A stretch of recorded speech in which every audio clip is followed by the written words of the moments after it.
Now, as a convert, looking at things, I didn't have a problem with anything except confession. I just thought it was kind of a weird thing to do, to talk to somebody face to face about my sins, or to go into a little room and talk through a wall to somebody. So I had a big hang up about that, but my sponsor in the church took me to a communal penance service one evening. And I was just about as nervous as I could be, and looking around, I'm thinking, who am I going to go to tell all of these things to? Because of course that takes great humility, and that's something I've been working on for quite some time. So looking around, and I thought, okay, I don't really want to go to one of the older priests, because I thought maybe they wouldn't be as nice. So I looked around and found only one younger priest, and finally took the courage to go and stand in his line and waiting for him. And I literally felt as though I was like in an airplane, turbulently landing before I sat in the chair to talk to him. And it was face to face, so we're sitting in close proximity to one another, and I explained it was my first reconciliation. And so he just walked me through how to do it. We just talked. He talked to me about these sins, gave me my penance, walked me through the act of contrition, and then he gave me absolution. And since this was an experience that I wasn't even sure I wanted to experience, because I just had trouble with reconciliation, I didn't know what to expect. So when I walked away from that reconciliation and he had given me that absolution, it literally was though I had shed hundreds of pounds, just hundreds of pounds, and I felt so much cleaner. It just was an amazing experience to me. It's celebrating, it's being a minister of the Sacrament of Reconciliation. To be with people who want to be there, who know that they need some help, they have some growth to do in the spiritual life. They want to be there, they want to receive the grace of God. And sometimes it's almost as if I can see visibly with my eyes a burden lifting from them. It's an awesome experience. And I think that experience of going regularly really took me from just kind of being like an average cradle Catholic to really working towards a path of holiness to sainthood. I'm coming into the confessional as I was saying my sins. It was just a routine list. We all have our routine lists of offenses, of not being the best person that we can be. And did my usual confession. And as I was leaving the confessional, all of a sudden, I just started bawling. I had tears coming down my eyes. I was just like sobbing, and I'm like, what just happened? It was just true grace that God gave me to be able to have a good confession and show me that even the littlest thing that I do is offensive.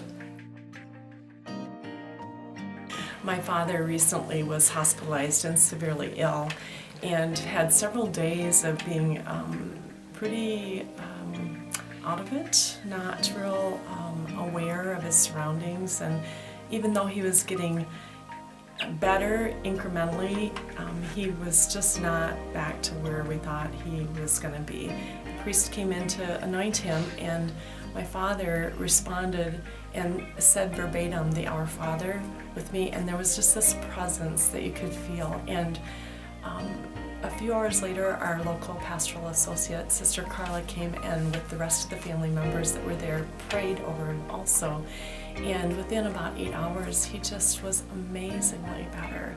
So my heart knows that healing part, especially being from a nursing background, the healing part of the anointing was what he needed to help him get better. Like most people with the Sacrament of Anointing, I usually think of it as being a spiritual healing, but I do have one event or experience where I felt like it was a miracle that took place, and it was a young boy, Elliot, and he was 12 years old at the time. He had just come into the church the year before with his sisters, so I gotten to know the family.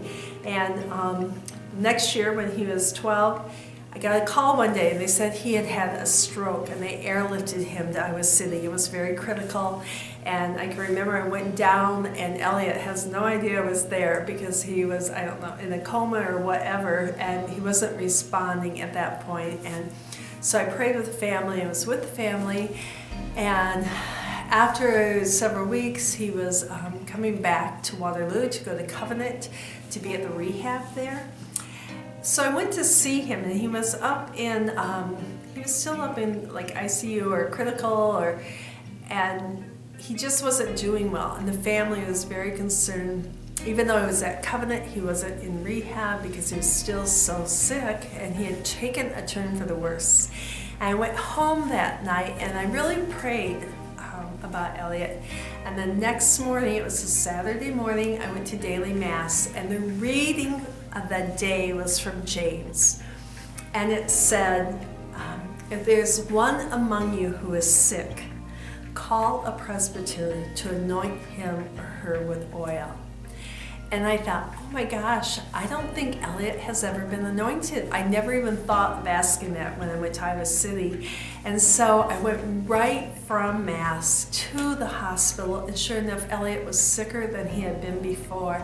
We read the readings. I said to the family, and I said to Elliot, do you want to be anointed?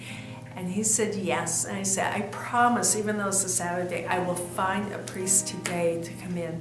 And at that moment, Father McManus walked into the room, chaplain at Covenant, and I said, Father, this young man would like to be anointed. He anointed him, we all prayed together, and I went back to check on him in the afternoon, and sure enough, Elliot was back, was in rehab, alert, doing well. It was like he had turned the corner. Some people might say coincidence, but it certainly seemed like a miracle. For some reason, God really made himself present. The Spirit really moved in that particular sacrament of anointing. I'm happy to say Elliot now is a junior in college, doing well, making things happen. I say, every time I see him, I say, Elliot, God's made you for such a purpose and you're here for a reason. So that's my story. My husband was diagnosed with pancreatic cancer, came out of the blue, just a shock for us because life was just going along fine. And then all of a sudden his illness hit. And so we spent a great deal of time in Rochester up at Mayo Clinic. Whenever we were up there for an appointment, we would go to the Sacrament of the Sick, and I would receive it as well as he, because we were really in this together. He was becoming very